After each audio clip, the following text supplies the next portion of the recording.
자, 출근하기 싫으시죠? 출근하기 너무 싫고, 출근해서도 또 일하기 싫고, 그렇죠. 근데 우리가 왜 일하죠? 월급을 받아야 되기 때문에 일을 합니다. 그쵸? 월급을 받아야 되기 때문에 일을 하는데, 이왕 일을 해야 된다면 조금 더 즐겁게, 또 행복하게 일하면서, 그럼과 동시에 건강한 동기부여를 받고, 또 효율도 높이고, 성과도 높일 수 있는 방법이 있다면 너무 좋겠죠. 그런 의미에서 오늘 가져온 책이 바로 드라이브라는 책입니다. 일을 하기 싫지만 우리가 일을 해야 된다면 어떻게 건강한 동기부여를 찾을 수 있을까에 대한 내용입니다. 드라이브라는 건 우리가 동기부여하는 것을 드라이브라고 이 책에서는 이해를 하시면 쉬운데요. 과거에는 이 드라이브 모델이 두 가지가 있었습니다. 동기 1.0은 뭐냐면 본능에 의한 동기예요. 본능에 의한 동기라는 건 우리가 배가 고프니까 밥을 먹는다. 화장실이 가고 싶으니까 화장실을 간다. 이런 건 본능에 의한 욕구죠. 두 번째, 동기 2.0은 뭐냐면 보상이 있어서 어떤 행동을 하는 것을 우리가 동기 2.0이라고 합니다. 월급을 받으니까 일을 한다. 이건 다 동기 2.0에 해당하겠죠. 동기 2.0을 이해하는데 가장 쉬운 방법은 우리가 강아지를 키울 때 막 앉아, 손, 기다려 엄청난 기인기들을 많이 훈련을 시키잖아요. 그럴 때 가장 쉽게 접근할 수 있는 방법, 가장 정석적인 방법이 바로 간식을 주는 거죠.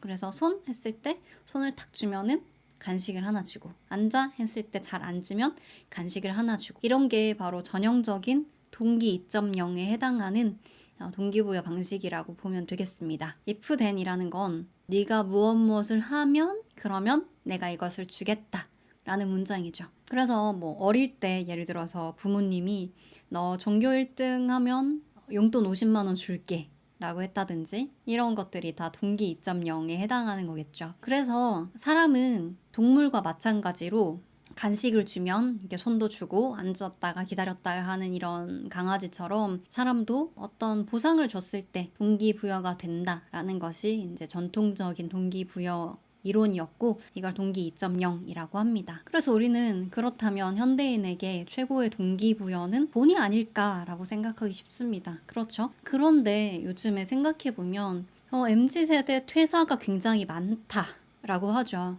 그런데 대기업 퇴사자도 진짜 많아요. 대기업에서는 연봉을 엄청 많이 주죠. 그럼에도 불구하고 사람들이 못해 먹겠다 이러고 퇴사를 한단 말이죠.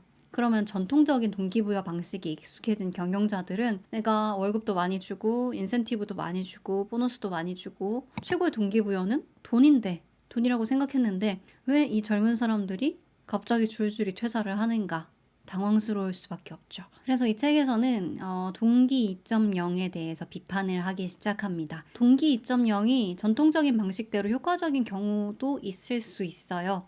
이런 경우죠. 이 책에서는 어떤 예시를 들었냐면 포스터 같은 거를 돌돌돌 말아서 포장을 해요. 포스터를 돌돌돌 말아서 이 원통 같은 데에다가 이렇게 담는 업무를 하는 사람이 있다고 생각을 해볼게요. 이 과정에서 어떠한 창의적인 이런 요소가 개입될 여지가 없다는 거죠. 이런 단순 반복 노동의 경우에는 동기 2.0이 효과적이고 있어야만 한다라고 합니다. 하지만 현대인이 대부분 하는 업무들 같은 경우에는 이런 포스터를 말아서 포장 상자 안에 넣는 것과는 다른 업무들이 많죠. 굉장히 창의적이고 또 스스로 해결해야 되는 복잡한 문제를 해결해야 되는 이런 일들이 대부분이 되겠죠. 그래서 단순히 보상을 주는 돈 말고도 여러 가지 보상이 있겠죠. 외재적 보상이라고 하는데 예를 들면 명성을 얻는다든지 저희 경우에는 이제 유튜브를 하고 있으니까 유튜브로 말씀드릴 것 같으면 많은 사람들이 댓글을 달고 많은 사람들이 영상을 봐서 조회수를 많이 얻는다든지 이런 것들 아니면 상을 받는다든지 운동을 열심히 했어. 그래서 내가 대회에 나가서 금메달을 딴다든지 이런 외재적 보상만이 동기부여 되는 것이 아니다 라고 이 책에선 주장하고 있습니다. 이런 외재적 보상이 바로 동기 2.0에 해당되는 거겠죠. 그래서 이 책에서는 동기 1.0에 해당하는 본능에 의해서 행동하는 이런 드라이브, 두 번째 보상에 의해서 작동하는 드라이브 동기 2.0 외에 제3의 드라이브가 있어야 된다 라고 설명을 하고 있습니다. 이 제3의 드라이브에 대해서 우리가 알아보고 이 3의 드라이브를 활용해서 우리가 어떻게 하기 싫은 일 혹은 해야 하는 일에 대한 동기부여를 받을 수 있을지에 대해서 오늘 이야기를 나눠보도록 하겠습니다. 우리가 동기 2.0에 해당하지 않는데도 열심히 하는 일들이 생각해보면 분명히 있단 말이에요. 저는 요즘 제일 재밌는 일이 이제 유튜브 하는 일이랑 그다음에 운동하는 일이거든요. 근데 제가 운동하는 동기부여가 뭔가를 생각해 봤을 때 동기 1.0에도 해당하지 않고 동기 2.0에도 해당하지 않아요. 본능적으로 우리가 운동을 해야 되나요? 그렇지 않죠. 우리의 본능은 서 있으면 앉고 싶고 앉아 있으면 눕고 싶은 게 우리의 본능인데 왜 굳이 돈을 내고 거기까지 가가지고 무거운 걸 막 들었다 놨다 하냔 말이죠. 돈을 내고 크로스핏 박스에 가요. 운동하러 가요. 그러면 조금이라도 더 들고 싶어서 안달이 나는 거죠. 어제 12kg 들었으면 오늘은 15kg 들고 싶고. 근데 그러면 나를 운동을 이렇게 열심히 하게 하는 동기는 뭐냐는 거죠. I 유형과 X 유형의 사람으로 나눌 수 있다고 합니다. I 유형은 내재적 동기, 내재적 동기에 의해서 어떤 일들을 하는 사람들을 우리가 I 유형이라고 하고, X 유형은 외재적 동기에 의해서 일을 하는 사람을 X 유형의 사람이라고 합니다. 주변의 대부분의 사람은 이 I 유형과 X 유형의 사람으로 나눌 수 있어요. I 유형의 사람들은 내재적 동기가 이끄는 일을 좋아하는 사람들이에요. 예를 들어서 나는 돈은 안 돼도 재밌는 일을 할 거야. 나는 돈은 안 돼도 꿈을 따라서 갈 거야. 이런 사람들이 I 유형에 해당되는 거죠. 저는 이제 오랫동안 연극과 영화 일을 했는데 제 주변에 그래서 연극 일하고 영화 일 하시는 분들이 진짜 많아요. 이분들은 대표적인 I 유형에 해당해요. 왜냐하면 돈을 못 벌거든요. 돈을 못 벌어요. 제 주변에 있는 배우들은 다 가난합니다. 그럼에도 불구하고 왜 그렇게 미친 듯이 연기를 하고 영화를 하고 밤에 막 알바를 뛰면서 오디션을 보러 다니고 그러냐. 재밌고 내 마음이 시키는 일이기 때문이에요. 내가 좋아하는 일이기 때문에. 이런 유형의 사람들은 I 유형이라고 볼 수 있겠죠. 반대로 X 유형은 성과 지향적인 사람들이에요. 그래서 내가 이 시간을 들여서 이 일을 했을 때 어떤 성과를 도출해낼 수 있느냐를 중요하게 생각하는 사람들인 거죠. 그래서 I 유형과 X 유형의 대표적인 인물들에 대해서 이 책에 나와 있는데 그 중에 제일 이해하기 쉬운, 딱 직관적으로 들었을 때 이해하기 쉬운 인물을 가져왔어요. 오프라 윈프리가 대표적인 I 유형에 해당하는 사람이고 도널드 트럼프가 대표적인 X 유형에 해당하는 사람이라고 합니다. 두 분 다 굉장히 성공한 사람들이죠. 인디언 필름님이 경제력이 I 같아서 I 유형이군요. 아니에요. 근데 I 유형에 성공한 사람들도 경제적 보상을 충분히 받고 X 유형에서 성공한 사람들도 경제적인 보상을 충분히 받는다고 합니다. 그런데 단기간에서 비교했을 때, 그러니까 지금 당장 돈을 많이 버는 유형은 X 유형인데 단기적으로 돈을 많이 버는 유형은 I 유형이라고 해요. 이 책에 따르면. 김요한 나이님이 I 존버 가자 라고 해주셨어요. 맞아요. 저도 I 유형으로서 존버하고 있습니다. 그래서 나는 어떤 유형일까 여러분들도 함께 생각해 보셨으면 좋겠습니다. 그런데 이 책은 사실 답정너예요. 답이 정해져 있고 강요를 하고 있는 느낌인데 I 유형의 사람들이 건강한 동기부여를 하고 있고 그래서 우리 모두 I 유형으로 바뀌어야 된다라고 이 책에선 주장하고 있거든요. I 유형은 타고난 것이 아니라 만들어지는 것이다 라고 합니다. 그래서 우리가 X 유형의 사람이라도 내가 I 유형으로 살아가겠어 라고 다짐을 한다면 I 유형으로 살아갈 수 있다고 해요. 두 번째, I 유형은 장기적으로 X 유형을 능가합니다. 그래서 우리 존중하며 버티기 해야겠죠. 그리고 I 유형의 행동은 돈이나 인정을 무시하지 않는다. 이것도 굉장히 중요해요. I 유형인 사람은 돈을 안 밝히고 X 유형인 사람은 돈만 밝히냐? 이게 아니에요. I 유형인 사람도 아무리 I 유형인 사람도 보상이 전혀 주어지지 않는 일은 할 수가 없죠. 마찬가지로 X 유형인 사람도 같은 보수가 주어진다면 당연히 좋아하는 일, 내 마음이 이끄는 일, 가치 있는 일에 더 동기부여가 됩니다. 이게 어떤 감성적이고 관념적인 이야기가 아니라 실제로 연구 결과를 통해서 밝혀진 거고 이 책 자체에 믿을 만한 연구 결과들이 많이 실려 있거든요. 그래서 믿으셔도 됩니다. 이 감성적인 어떤 주장에 그치는 게 아니라 과학적인 근거들이 충분히 제시가 되어 있는 책입니다. 그래서 믿으셔도 됩니다. 네, 그래서 I 유형의 사람들에게 그러면 이 사람들은 돈이 아니면 뭐 때문에 움직이는가? I 유형의 동기부여의 3가지 힘이 있다고 합니다. 첫 번째, 자율성. 두 번째, 숙련. 세 번째, 의미. 그래서 우리가 자율성과 숙련, 그리고 의미에서 동기부여를 받을 수 있다면 우리도 I 유형에 의한 동기부여를 받을 수 있겠죠. 그러면 더 장기적으로 행복해지고 또 장기적으로 성취할 수 있는 이런 건강한 동기부여를 우리가 얻을 수 있겠죠. 첫 번째 I 유형 동기부여 3.0 모델에서 중요한 것은 바로 자율성인데요. 제가 구글 사진을 띄워놓은 이유는 구글의 기업 문화에 이 자율성이 굉장히 유명한 것으로 알려져 있죠. 그래서 구글에서는 전체 업무 시간이 있으면 그 시간에 무려 20%를 빼서 네가 하고 싶은 업무를 해봐라. 네가 하고 싶은 프로젝트를 해봐라. 이렇게 시간을 준다고 해요. 근데 이 20%의 시간 동안에 Gmail과 같은 굉장히 유명하고 효과적인 프로그램들이 많이 나왔다고 합니다. 우리는 어떤 자유가 부과되었을 때 굉장히 이 많은 동기부여를 얻는 것 같아요. 누가 시켜서 하는 일은 진짜 하기 싫잖아요.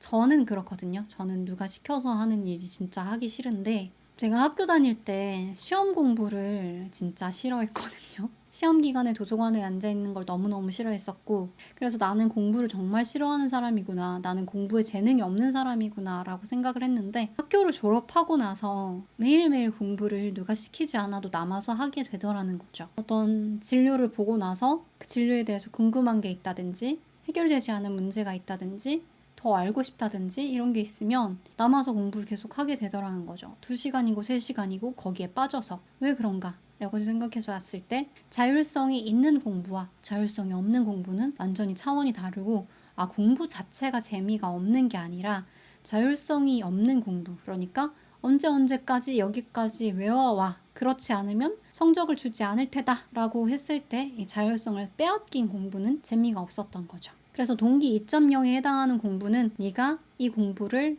해오면, 내가 시킨 이만큼의 분량을 많이 외우면 나는 너에게 높은 점수를 줄 거야. 높은 점수라는 건 외재적 동기죠. 그래서 우리가 높은 점수, 장학금, 높은 학점이라는 외재적 동기에 의해서 움직이는 건 동기 2.0. 그리고 내가 정말 궁금해서, 내가 정말 알고 싶어서, 내가 하고 싶은 주제의 공부를 하는 건 자율성에 맡겨진 I 유형 동기 3.0에 의한 드라이브다 라는 걸 알 수 있죠. I 유형 동기부여의 두 번째 해당 사항은 바로 숙련입니다.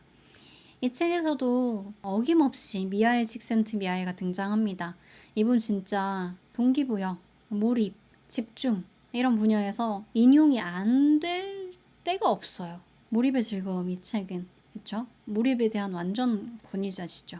몰입 상태에서 사람들은 자신이 살아있으며 완전한 통제력을 갖고 있다고 느끼게 된다. 이 상태에 들어서면 시간과 장소, 심지어 자아에 대한 감각까지 녹아버리며 자율적으로 참여하게 된다. 완전한 몰입 상태에 있을 때 우리는 시간 가는 줄 모르고 나 스스로에 대한 인식도 잊어버리게 되죠. 이런 완전히 몰입하는 경험을 한번 해보면 그렇지 않은 경험에 대해서 굉장히 부정적으로 인식하게 되는 건 사실이에요.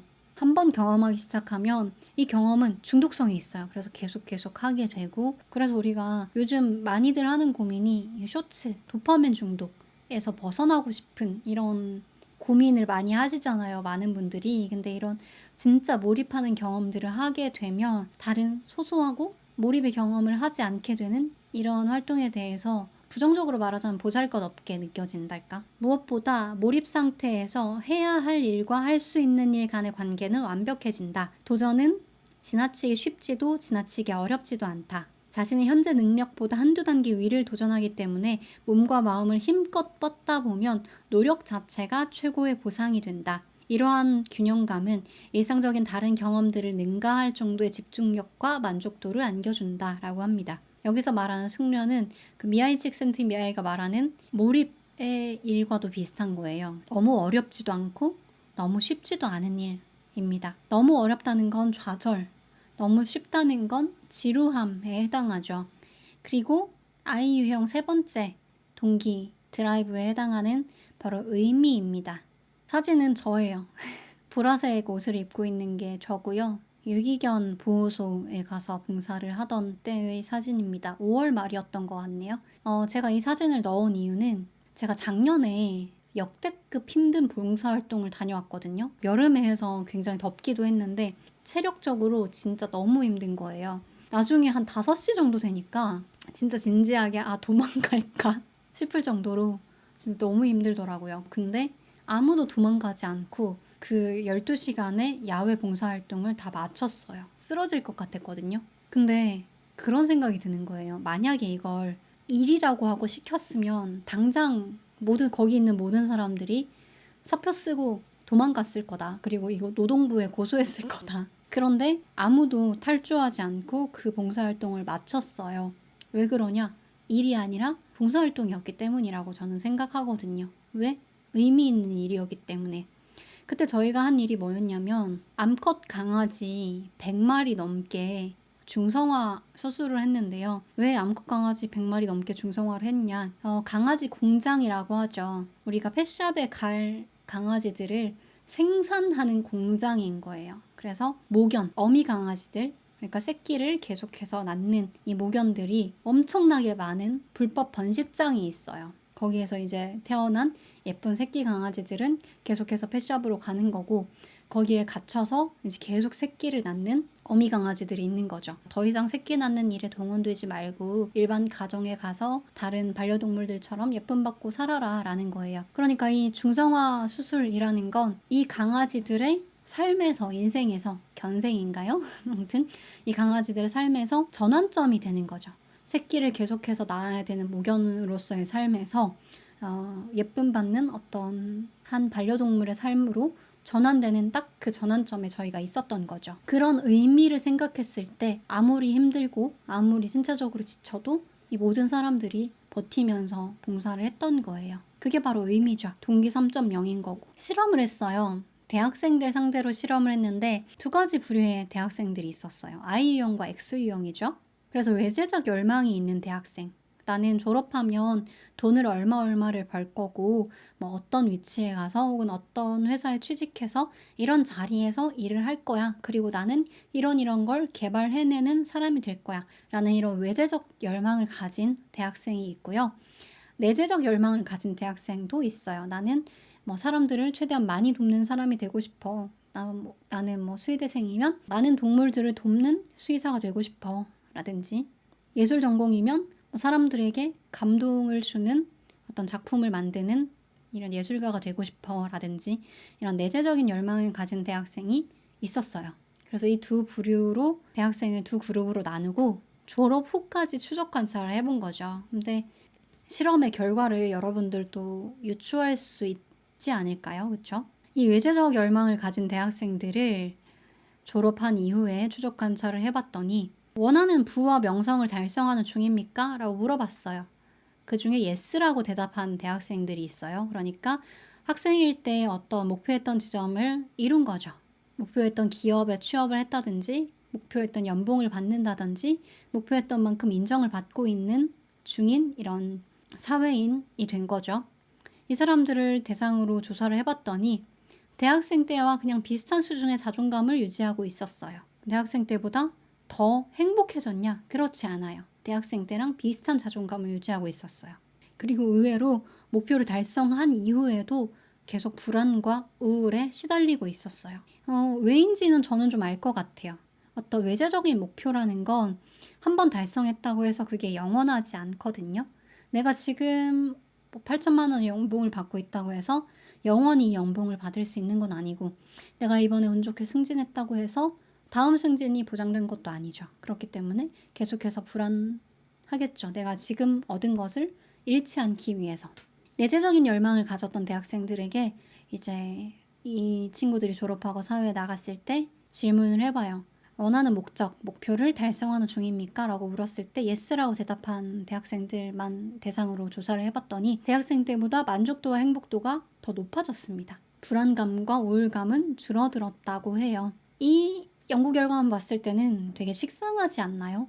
굉장히 식상하다고 느낄 수 있어요. 사실 이런 것들 많이 들어보셨을 것 같은데 이 연구 결과를 보고 저는 이 책이 떠올랐거든요. 소유냐 존재냐, 에리 프롬의 소유라는 것은 소유적 관점에서 삶을 살아간다는 것은 X유형, 그리고 아까 대학생에 따르면 외제작 열망을 가진 대학생들에 해당하겠죠. 그리고 존재적인 삶의 방식은 내재적 열망에 따른 삶의 방식이고 아이 유형에 대한 이야기일 수도 있겠죠. 그래서 이 책의 202페이지에는 이런 말이 나옵니다.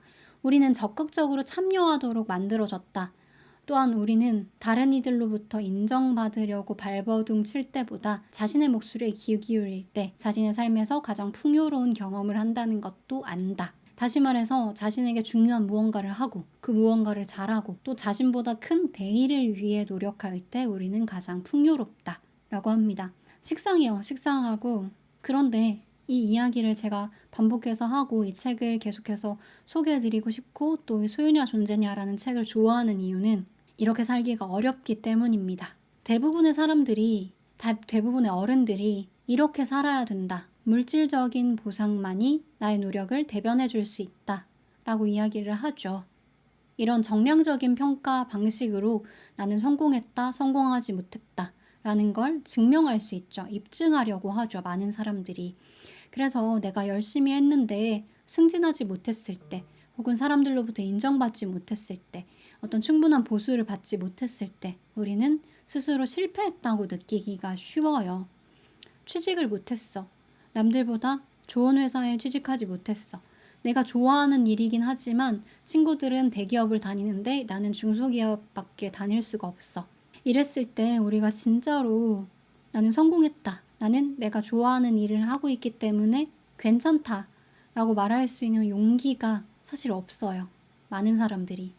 그래서 예를 들어서 내가 수능 만점을 받았어.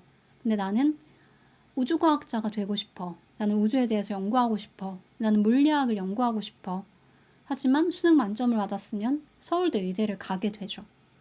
많은 경우에.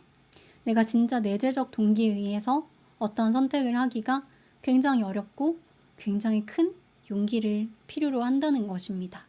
그래서 이런 연구 결과가 식상하지만 의미가 있는 것은 우리에게 용기를 준다는 거예요. 왜? 더 큰 행복, 더 큰 만족도를 보장해주고 불안감과 우울감을 줄여주고 장기적으로 봤을 때 X 유형의 사람들보다 Y 유형의 사람들이 더 큰 돈을 번다. 성취도 결국에는 지금 당장에는 X 유형의 사람들이 더 큰 돈을 버는 것처럼 보이지만 최종적으로는 I 유형도 큰 성공을, 외재적 성공을 동시에 거둘 수 있다라는 이런 연구 결과들이 우리에게 용기를 주는 것 같아요. 내가 진짜 내재적 동기에 따라서 살 수 있게. 그래서 소유냐 존재냐에서의 존재적 삶의 방식을 택할 수 있게끔 용기를 주고 내가 택하고 있다면, 존재적 방식을 취하고 있다면 나에게 위로를 주는 연구 결과가 될 수 있겠죠. I 유형과 X 유형의 대표적인 인물 둘을 비교를 해드렸죠. 이 책에 나오는데 근데 오프라 윈프리가 도널드 트럼프보다 더 큰 경제적인 성공을 이뤘다는 사실 알고 계신가요? 이 책에 따르면 그렇게 나와 있는데 이 책이 이제 2011년에 나온 책이거든요. 그래서 지금 기준으로 두 분의 이제 경제적 상황을 비교할 순 없지만 전 되게 의외였어요. 오프라 윈프리가 경제적으로도 더 성공한 사람이라는 이야기를 들었을 때. 그래서 우리 좋아하는 일을 하자는 거예요. 내재적 동기가 이끄는 일을 하자는 거예요. 자, 그럼 마지막으로 아까 I 유형은 타고난 게 아니라 만들어지는 거다. 그렇기 때문에 우리가 더 행복하고 더 건강한 동기부여를 위해서 I 유형의 사람이 될 필요가 있다. 라고 이 책의 서두에서 이야기를 했는데 그렇다면 우리가 어떻게 I 유형의 삶을 살 수 있을까에 대한 이야기가 이 책의 마지막 3부에 나오고 있어요. 그래서 I 유형 툴키트라는 제목으로 나와 있는데 여기에 대해서 제가 간략하게 요약을 해드리겠습니다. 첫 번째, 칙센트미아이식 몰입 테스트입니다. 칙센트미아이가 어떤 연구로 굉장히 유명해졌냐면 삐삐 같은 장치를 이제 실험군에게 배급을 해요. 배급? 뭐라고 해야 되지? 적절한 용어가 생각이 안 나네요. 아무튼 삐삐 같은 이런 장치를 줘요. 그리고 무작위로 알람이 울리게 해요. 그래서 이 피실험자들은 일상생활을 막 하다가 삐삐가 딱 울리는 순간에 내가 지금 삐삐 울리는 순간에 무슨 일을 하고 있었고 누구와 함께 있었고 어디에 있었고 만족도는 얼마고 그래서 이 인터뷰에 응하는 거예요. 무작위 시간에. 그래서 어떤 일을 하고 있었을 때 더 행복했는지, 어떤 순간에 더 몰입을 하고 있었는지, 누구랑 같이 있었을 때 더 만족스러웠는지 이런 것들을 다 풀 수 있게 한 이 연구가 이 미하일 칙센트미하일을 굉장히 유명하게 만든 유명한 연구거든요. 우리도 이 칙센트미하일식 몰입 테스트를 해보자는 거죠. 그래서 내가 어떤 순간에 몰입을 경험하고 어떤 순간에 건강한 동기부여를 많이 받았는가에 대해서. 그래서 무작위 알람을 설정하는 것을 추천합니다. 이 책에서는. 그래서 내가 무작위 알람을 설정하고 기록을 하는 거예요. 그래서 이 기록을 쭉 훑어보다 보면 어떤 순간에 우리가 몰입의 감정을 얻었는지, 그리고 하루 중에 어떤 시간에 더 몰입을 했는지 이런 것들을 관찰을 하면서 내가 언제 어떻게 하면 몰입이 잘 되더라 라는 것들을 파악하게 되면 이 최적의 경험을 더 늘릴 수 있겠죠. 그래서 최적의 경험을 늘리면서 집중력이 분산이 안 되던 시점이 있다면 그 비결을 나 스스로 깨우치는 거죠. 저의 경우에는 지겨우시겠지만 데일리 플래너 쓰는 걸 항상 권장을 드리고 있죠. 그래서 데일리 플래너를 쓰면서 옆에다가 집중도를 같이 기록하는 방식을 저는 선호해요. 그래서 데일리 플래너는 1시간마다, 무작위 시간은 아니지만 1시간마다 이 1시간 동안 내가 어떤 일을 했는지를 기록하는 거죠. 그 옆에다가 몰입도를 기록하는 일을 저는 늘 하진 않고 1년에 한 일주일 정도는 그 작업을 해요. 그래서 예를 들어서 아침 10시부터 11시까지 나는 글쓰기를 했다. 글쓰기를 했는데 몰입도가 상, 중, 하 중에 뭐 상이었다, 하였다 이런 식으로 기입을 해요. 뭐가 좋냐면 아침에 글을 쓸 때가 있을 거고 뭐 저녁에 글을 쓸 때가 있을 거고 뭐 글을 쓰지 않을 때가 있을 거잖아요. 그러면 내가 아침 시간에 글을 썼더니 몰입도가 상이었다. 근데 저녁 시간에 똑같은 일을 했더니 몰입도가 하였다. 그러면 나는 글쓰기는 아침 시간에 더 집중이 잘 되는 사람이구나 라는 걸 알 수가 있겠죠. 이런 식으로 나의 몰입에 대한 메타인지를 얻을 수 있겠죠. 플래너 수시로 상기시켜주는 거 좋은 것 같아요. 감사합니다. 지겹도록 앞으로도 말씀을 드릴게요. 두 번째는 큰 질문 던지기입니다. 위대한 인물은 한 문장으로 묘사가 됐대요. 그래서 예를 들어서 링컨의 경우에는 노예를 해방시켰다 라는 문장으로 설명이 되죠. 세종대왕 하면은 한글을 창제하셨다 라는 한 문장으로 설명이 되죠. 그래서 이 큰 질문은 내 삶을 꿰뚫는 내 삶의 전체의 목적을 설정하는 데 도움이 되겠죠. 그리고 큰 질문이 정해졌다면 작은 질문을 반복하는 것입니다. 사실 우리는 인생에 통틀어서 굉장히 큰 목표가 있을 수 있지만 하루하루는 자잘하고 어떻게 보면 힘들고 반복되는 업무를 계속해서 해나가는 게 우리의 하루하루를 구성하잖아요. 그래서 삶은 작고 힘든 업무를 계속해서 해나가는 것인데 이런 작은 질문들을 수시로 하는 거예요. 그래서 어제보다 조금 더 많이 노력했는가? 어제보다 조금 더 나아졌는가? 정말 사소한 성취들, 단어를 몇 개 더 외웠다. 글을 몇 페이지 더 썼다. 야채를 얼마나 더 먹었다. 이런 것들. 저의 경우에는 운동을 일주일에 몇 번 더 나갔다. 지난주에는 운동을 4번 나갔는데 이번엔 5번 나갔다. 이런 것들이 이제 작은 질문이 되겠죠. 그래서 오늘 이렇게 다니엘 핑크의 드라이브라는 책을 가지고 어떻게 하면 내재적인 동기를 가지고 우리가 건강한 동기부여를 할 수 있을지에 대해서 이야기를 해봤습니다. 외재적 동기에 의해서 살아가는 삶은 굉장히 팍팍하고 외재적 동기가 보장되지 않았을 때 우리 삶의 행복을 보장해주지 않아요. 그게 제일 큰 문제라고 생각합니다. 우리가 돈을 많이 벌기 위해서 일을 열심히 한다고 해서 항상 많은 돈이 주어지는 건 아니거든요. 그렇게 생각했을 때 우리는 항상 불안하기 마련이죠. 하지만 내재적 동기에 의해서 일을 했을 때 결과와 상관없이 행복이 보장되어 있다는 게 가장 큰 의미인 것 같아요. 우리가 어렸을 때 진짜 재미있었고 아무것도 남지 않았지만 굉장히 행복했던 경험을 많이 했을 거예요. 예를 들면 소꿉놀이 했을 때 아무것도 얻는 게 없고 막 소꿉놀이 되게 잘한다고 해서 친구들 사이에서 인기를 막 끄냐 그런 것도 아니에요. 소꿉놀이를 하는 시간 자체는 증발해버려요. 그쵸? 그렇지만 우리는 그걸 할 때 굉장히 큰 재미를 느꼈단 말이죠. 재미가 보장된 활동이죠. 물론 우리가 재미만 가지고 살 순 없어요. 우리는 어른이니까. 그리고 부양할 가족이 있는 경우도 있고 부양할 나 자신은 있죠. 최소한 어른들은. 그랬을 때 재미만 가지고 동기부여를 할 수는 없어요. 그래서 아까도 말했지만 I 유형의 사람이라고 해서 재미, 목표, 목적, 의미만 가지고 어떤 일을 할 수 있는 건 아니고 충분한 보상이 전제가 되어야만 일을 할 수 있습니다. 하지만 우리가 보상만을 바라보고 달렸을 때 우리는 어떤 당근과 채찍만으로 움직이는 경주마가 아니잖아요. 그리고 앉아 일어나 기다려와 같은 단순하고 반복적인 업무를 수행하는 그런 강아지도 아니에요. 우리는 굉장히 복잡한 사건들을 해결해 나가야 되고 복잡한 사람들을 만족시켜야 되고 의미 있는 가치 있는 일들을 복잡한 일들을 수행해 나가야 되는 인간이기 때문에 더더욱 이런 동기 2.0에 해당하는 단순한 보상으로는 행복하고 풍요로운 삶을 지속해 나갈 수 없다는 거죠. 저는 이 유튜브를 해서 돈을 버는 것도 아니에요. 그런데도 불구하고 오로지 내재적 동기만을 가지고 이렇게 한 95% 정도의 내재적 동기와 5% 정도의 외재적 동기로 유지를 하고 있습니다. 그래서 제가 이 채널을 내재적 동기로 앞으로도 잘 굴릴 수 있도록 여러분들께서 많이 피드백을 주셔서 이런 영상 너무 좋더라 라든지 이런 주제가 궁금하다 라든지 이런 책이 궁금하다 오늘 영상 너무 도움이 됐다 이런 피드백을 많이 주시면 제가 이 채널을 운영하는데 많은 도움이 될 것 같습니다.